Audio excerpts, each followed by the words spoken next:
Spider cochon, Spider cochon. Il peut monter au plafond. Spider cochon, Spider cochon. Il peut monter au plafond. Bien sûr qu'il fait pas de toile d'araignée. Spider cochon. Voilà pour l'introduction.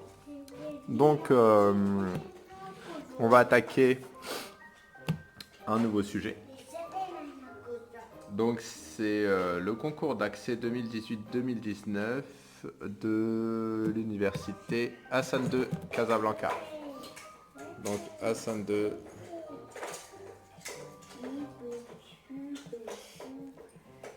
Casablanca. Médecine, du coup. 2018-2019, pour ceux qui ne l'ont pas encore fait, et pour ceux qui l'ont fait et qui veulent le corriger. Donc, on nous dit on considère la fonction f définie dans R. On nous donne deux graphiques, grosso modo les graphiques des fonctions pour la partie 1. On entend mon fils qui joue juste à côté aux voitures et qui fait énormément de bruit. Mais bon, on a une fonction f qui fait ça, et on a une fonction g qui fait ça. Et en gros, f, ici, elle est paire. G, elle est impaire. Et du coup, dans la question 1, on nous demande de répondre par vrai ou faux aux différentes propositions. Pardon. Ça, c'était une fonction g, pardon. Donc ça, c'est cg, et ça, c'est ch. Donc g est paire, h est impaire. Et on nous dit, on pose la fonction f, qui est égale à g plus h. Question 1, on nous demande si l'intégrale de moins 1 à 1 de f de x dx est égale à g de x. Et en fait, l'intégrale de moins 1 à 1 de f de x dx, c'est égal à l'intégrale de moins 1 à 1 de g de x plus h de x dx. Et du coup, c'est égal à l'intégrale de moins 1 à 1, superbe signe de l'intégrale, de g de x dx plus l'intégrale de moins 1 à 1 de h de x dx. Sauf que ce truc-là, il est égal à 0, car h est impair. Et du coup, ça sera égal à l'intégrale de moins 1 à 1 de g de x dx. Alors, pourquoi est-ce que l'intégrale de moins 1 à 1 de h de x est égale à 0 ? Ce que je peux dire, c'est l'intégrale de moins 1 à 1 de h de x dx, plus de moins 1 à 0, pardon, plus l'intégrale de 0 à 1 de h de x dx. Et du coup, par changement de variable, je peux dire que c'est l'intégrale de h de... Du coup, je remplace le x par un moins x. Et du coup, ça va de 1 à 0, plus l'intégrale de 0 à 1 de h de x dx. Avec un petit signe moins devant. Voilà. Le signe moins parce que là, j'ai remplacé x par moins x, et du coup, dx, ça devient moins dx. Et du coup, ça nous donne, si je remets dans le bon signe, les bornes de l'intervalle, l'intégrale de 0 à 1 de h de x dx, plus l'intégrale de 0 à 1 de h de x dx, et ça donne 0.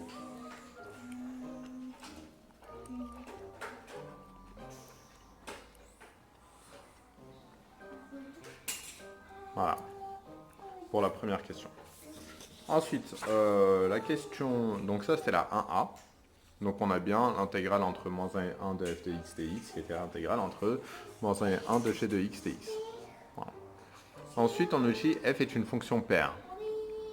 Alors, si je calcule f de moins x, pour la question B, f de moins x, ça va être égal à g de moins x plus h de moins x. Et du coup, ça donne g de x, parce que g est paire, moins h de x. Et plus précisément, pour montrer qu'une fonction est paire, je m'intéresse surtout à la différence. Donc là, j'aurais pu mettre f de moins x moins f de x Du coup, c'est égal à g de x moins h de x moins g de x plus h de x. Et du coup, ça donne moins 2h de x. Et ça, c'est différent de 0. Voilà. Donc, f n'est pas pair.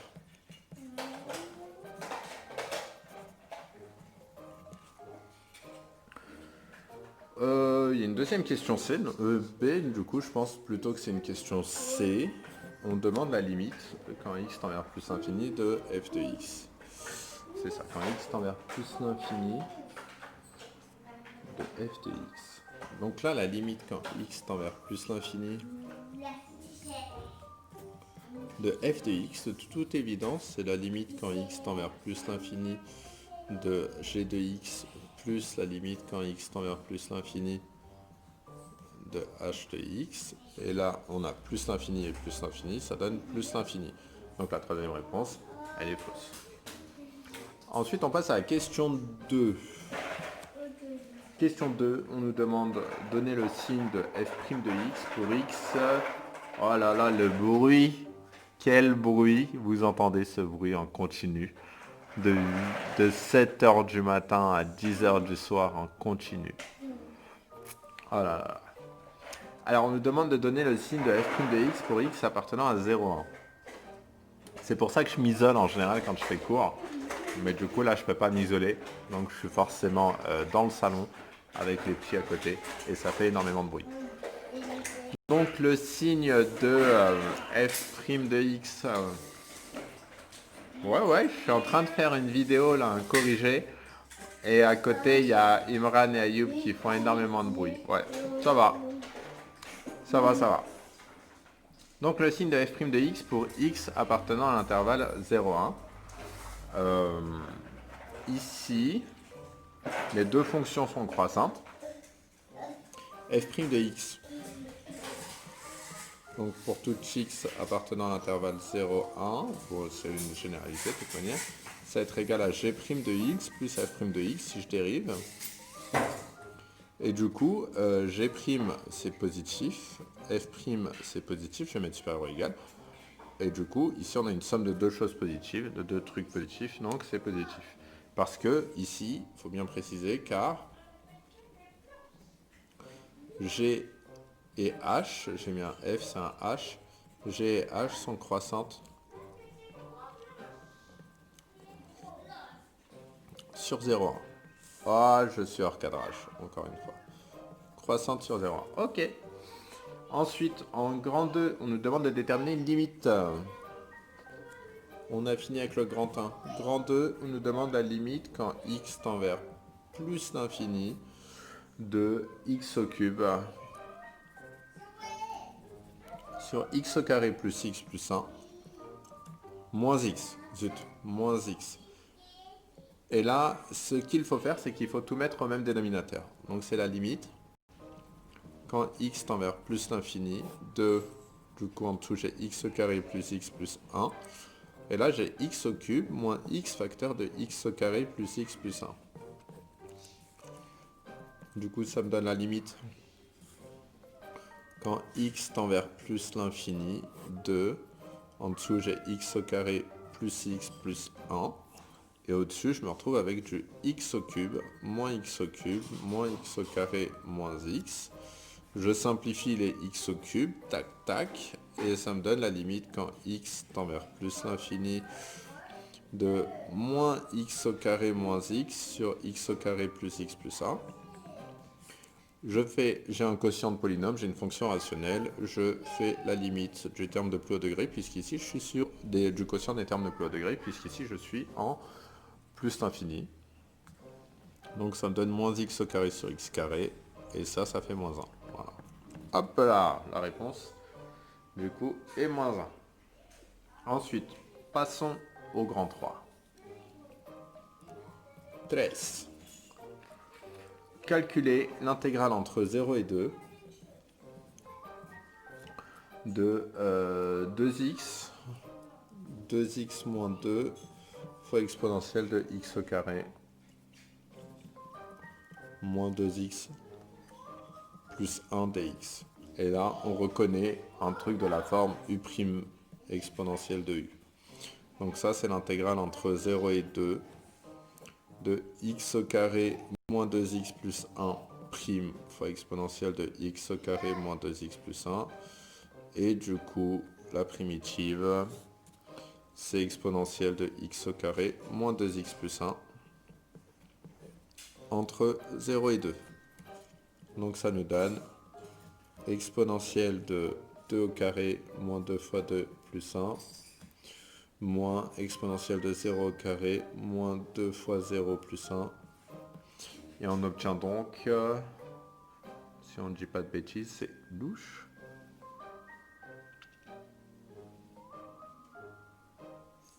Ah non, c'est pas louche. Du coup, ça donne exponentielle de 1. Ici, ça fait 4 moins 4 plus 1. Donc ça fait exponentielle de 1 moins exponentielle de 1. Et ça donne 0. On pourrait se dire, ouais, mais bon, l'exponentielle, c'est toujours positive et compagnie sur... et du coup, le résultat devrait être positif. Sauf qu'ici, on a un 2x moins 2. Et si on regarde bien, cette fonction-là, en 0, ici, elle vaut moins 2 exponentielle de 1. Et en 2, elle vaut du coup 2 exponentielle de 1. Donc en fait, ici, cette fonction-là, elle a une certaine symétrie. Et elle est symétrique par rapport au point de coordonnées à 0, 1, je pense. Est-ce qu'il y a une symétrie peut-être par rapport à ce point-là? Alors. Plutôt 1, 0, pardon. 1, 0. Voilà. Ensuite, le grand 4. Le grand 4.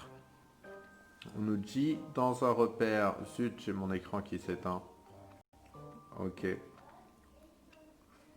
On nous dit dans un repère, dans l'espace muni d'un repère orthonormé, on considère les vecteurs U et V. Je vais prendre une autre feuille.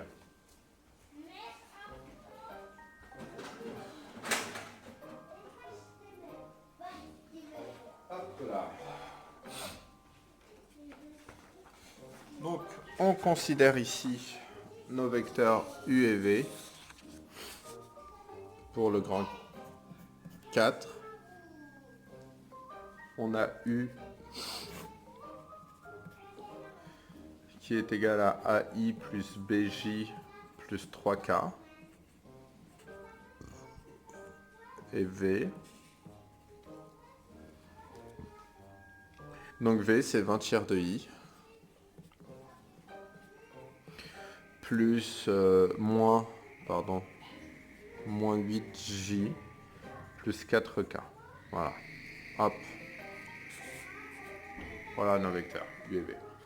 Et on nous demande de déterminer les valeurs des nombres réels A et B tels que U et V soient perpendiculaires, donc tels que les vecteurs U et V soient orthogonaux. Déterminer les valeurs. Ok. Donc là, U et V sont orthogonaux.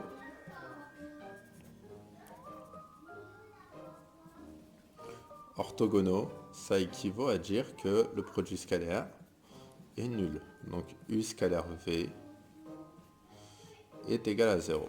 Or, U scalaire V, on a les coordonnées de nos trois vecteurs. Donc ça donne A, B et 3, scalaire 20 tiers, moins 8 et 4. Du coup, ça nous donne... J'ai envie de tout multiplier par 3 parce que le 20 tiers, il m'embête un peu. Donc je vais faire 3 fois ça. Et là, je vais faire 3 fois tout ça. Et du coup, ça va me donner 20 fois 3 et fois 3 ici. Voilà.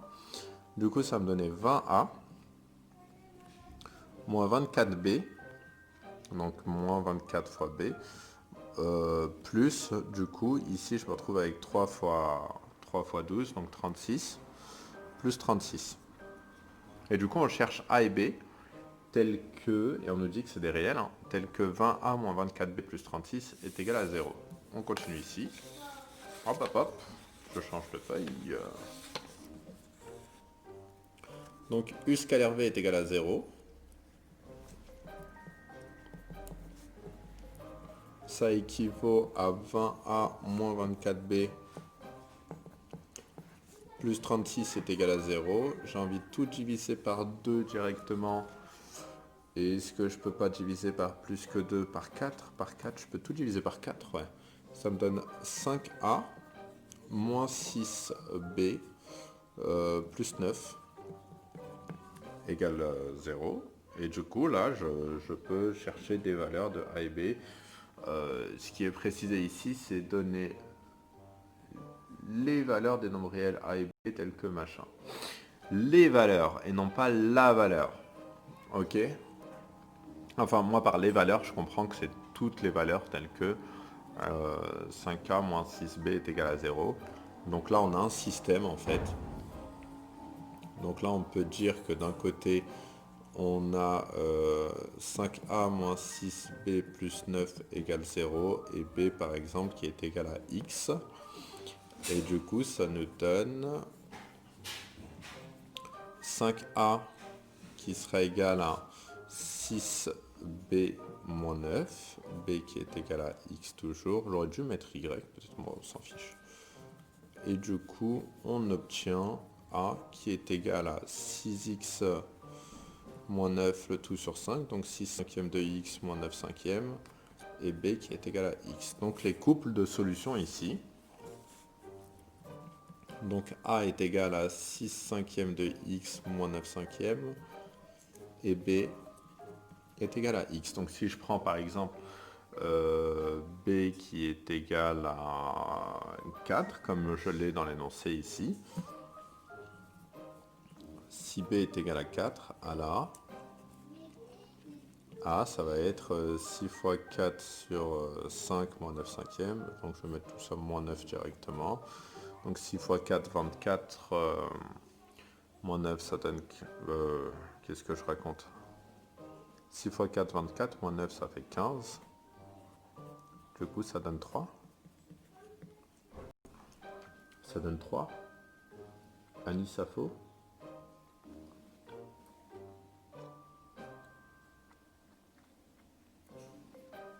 Alors attendez, je vérifie très rapidement parce que je crois que du coup notre cher Anis a faux dans son énoncé. Si je fais 3 fois 20 tiers, ça donne 20. Plus 4 fois moins 8, donc 20 moins 24, ça fait... Ouais, non, Anis, ça faux. Ouais, Anis, ça faux. Donc Anis nous a mis comme solution, enfin sur son énoncé, en tout cas je sais pas si c'est Anis, mais sur son énoncé, il y a marqué A qui est égal à 2 et B qui est égal à 4, donc ça, c'est pas une solution. Ok, donc là, j'ai donné toutes les solutions de notre équation. Donc U et V sont orthogonaux, si et seulement si. A est de la forme 6 cinquièmes de x moins 9 cinquièmes et B est de la forme x. Voilà. Donc c'est une droite en fait, on a une droite là qui est tracée. J'aurais dû mettre un t à la place du x pour que ça soit une représentation paramétrique. Mais bon. Hop, une urne contient 4 boules vertes, 3 rouges, 2 noires et une blanche. Voilà. Donc ça fait un total, ici on est bien d'accord, 4 plus 3, 7 plus 2, 9 plus 1, 10. Donc ça nous donne 10 boules au total. On nous dit les boules sont indiscernables au toucher, on tire 4 boules en même temps, machin, calculer les probabilités des événements P1, P2, P3, des probabilités P1, P2, P3, des événements suivants. L'événement 1, les 4 boules tirées sont de la même couleur. Alors, pour P1, c'est simple. Il y a une seule possibilité où les 4 boules tirées sont de la même couleur, c'est qu'on tire 4 boules vertes. Donc là, première boule tirée, c'est une boule verte, donc ça donne 4 sur 10. Deuxième boule tirée, 3 sur 9, encore une boule verte. Ensuite, encore une boule verte, 2 sur 8, fois 1 septième. Voilà. Donc ça, c'est l'événement. Les 3 boules tirées sont de la même couleur, donc ces 3 boules tirées sont vertes en fait. Et du coup, 4 fois 2, ça fait 8, avec le 8 en dessous, ça simplifie. Ensuite, 3 et 9, ça simplifie, ça donne 1 tiers. Donc il nous reste 1 au-dessus sur 10 fois 7 fois 3 sur 210. Donc ça nous donne 1 sur 210. Donc en fait, ici, on tire 4 vertes, tout simplement. Ensuite, pour la deuxième probabilité, et là on le voit, 1 sur 210, c'est pas proposé dans l'énoncé, donc il faut répondre G. Aucune réponse ne convient. Ensuite, pour l'événement P2, là on aurait pu le faire sur un aspect combinatoire, cette question-là, et du coup c'est sûrement c'est ce qu'on va faire dans la deuxième question, la question P2. Alors, du coup, P2, ça revient à tirer 4 boules qui sont chacune d'une couleur différente, pardon. Et en fait, on va chercher à former des paquets de boules. Donc, premier paquet, ça sera une boule verte, donc une parmi 4. Le nombre de boules, une parmi 4. Le nombre de possibilités de tirer une boule verte, il y en a 4 différentes. Donc, on a chaque fois, on peut tirer 4 boules. Ensuite, pour la rouge, on peut tirer une parmi 3. Pour une boule noire, on peut en tirer une parmi 2. Et pour la dernière, une boule blanche, on peut en tirer une parmi 1. Donc on est obligé de tirer la boule blanche. Ensuite, pour la boule noire, par exemple, on peut tirer 2 boules différentes. Pour la boule rouge, 3. Et pour la boule verte, 4.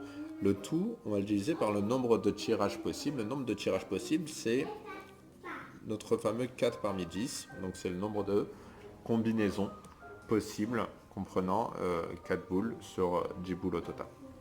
Donc ça nous donne ici un certain résultat. 1 parmi 4, on sait que ça fait 4. Pareil pour 3, 1 parmi 3, pour 1 parmi 2, et pour 1 parmi 1. Donc ça donne 4 fois 3 fois 2 fois 1. Donc c'est notre fameux factoriel 4 ici qui apparaît. Sur 4 parmi 10, vous l'avez plus, c'est plus au programme, mais c'est en fait le nombre factoriel 10 sur factoriel 4, facteur de 10 moins 4, factoriel 10 moins 4.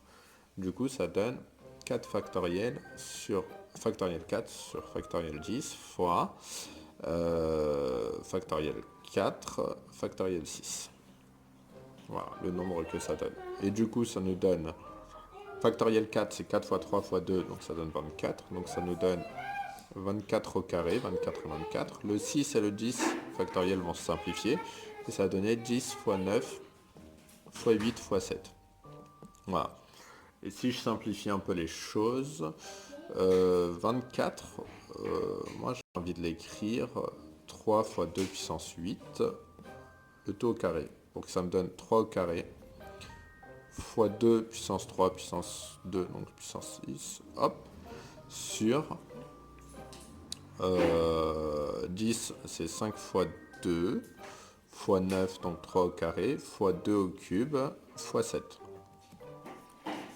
Hop, j'écris ça comme ça, pour que là, mon 3 au carré et mon 3 au carré simplifient.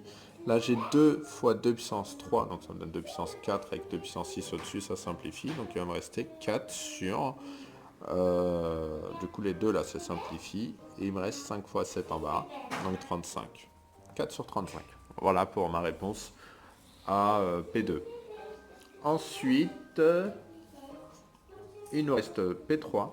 Donc 3 boules parmi les 4 tirées sont de la même couleur. Donc pour l'événement P3, c'est ou bien on tire 3 boules vertes. Et là, c'est pas exactement, vous voyez, c'est pas exactement 3 boules, c'est 3 boules parmi les 4 sont de la même couleur. On peut l'interpréter sous la forme exactement 3 boules sont de la même couleur, mais là c'est un peu plus large, c'est 3 boules au moins sont de la même couleur. Donc ça pourrait être l'événement je tire 3 vertes, au moins, ou l'événement je tire 3 rouges. Et du coup, tirer 3 vertes, ça reviendrait, les combinaisons possibles, c'est 4 fois 4 dixièmes fois 3 neuvièmes fois 2 huitièmes. Et après, j'ai tous les choix possibles pour la dernière boule, qu'elle soit verte ou non. Plus, de l'autre côté, je me retrouve avec 3 dixièmes fois 2 neuvièmes fois 1 huitième. Et ensuite, j'ai tous les choix possibles pour la dernière boule. Donc, je peux tirer n'importe quoi dans les 7 boules restantes. Donc, ça me donnerait 7 sur 7, donc 1. Voilà. Et du coup, ça me donne 4 fois 3 fois 2, donc on a notre fameux 24. Et je vais encore une fois simplifier ici. 4, 2 et 8, ça simplifie. Et du coup, ça, 3 sur 9, ça simplifie. Donc j'obtiens 1 sur 30. Plus, ici, je vais simplifier 3 et 9. Donc ça va me donner 1 sur 10 fois 3 fois... Et ici, 2 et 8, je vais simplifier, ça donnait fois 4. Donc j'obtiens 1 trentième plus 1 sur 120 C'est ça, 3 fois 4, 12 fois 10, 120. Ici, je vais multiplier en haut et en bas par 4 et ça me donne 5 sur 120. Et donc, c'est la réponse... Et non. Elle n'est pas affichée, la réponse. 5 sur 120. Ok. Donc, il est louche, cet exercice. Ou je me plante. Je pense qu'il est louche quand même. Donc, pour la dernière réponse, en fait, du coup, ce qu'il y a à faire, c'est on choisit 3 boules parmi... 3 parmi les vertes. Hein. Du coup, je fais 3 parmi 4 fois, et la dernière boule, je la choisis, peu importe qu'elle soit verte ou non. Donc, fois 1 parmi 7. J'ai choisi 3 boules parmi 4, donc il reste 3 boules dans l'urne. Et ensuite, j'en choisis une dernière, il reste 7 boules dans l'urne, et j'en choisis une dernière dans les 7 restantes. Donc, ça fait fois 1 parmi 7 plus. Donc, ça, c'est pour les 3 boules vertes. Ensuite, pour les 3 boules rouges, c'est 3 parmi 3 fois 1 parmi 7. Voilà. Et du coup, je divise le tout. Je divise le tout. Qui est pas ça.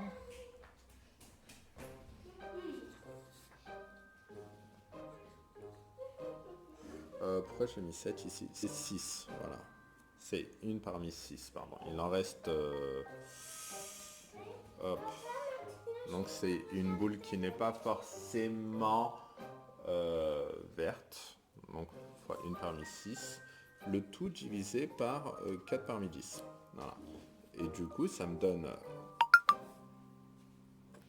3 parmi 4. Ça fait 4, fois 1 parmi 6, ça donne 6, plus 3 parmi 3, ça fait 1, fois 7, et du coup, ça donne le tout divisé par 10 factoriel sur 4 factoriel 4 factoriel 6, et du coup, ça nous donne 4 fois 6, 24, plus 7, 31, 31 sur 10 fois 9 fois 8 fois 7, et ça va simplifier avec le 6, le factoriel 6, sur factoriel 4 c'est 24. Donc je vais l'écrire 4 fois 3 fois 2. Et du coup ça nous donne 31 divisé par 10 fois 9 fois 8 fois 7 sur 4 fois 3 fois 2. Et du coup 4 fois 2 avec le 8, ça s'en va. Et ensuite 3 avec le 9, ça simplifie. Et on obtient donc 31 sur 10 fois 3 fois 7, et du coup on obtient 31 sur 210, et ça c'est la réponse D. Donc en fait dans l'énoncé on vous dit 3 boules parmi les 4 sont de la même couleur, et en fait c'est là il y a une petite nuance, c'est exactement 3 boules sur les 4 sont de la même couleur. Voilà, je voulais revenir sur ça.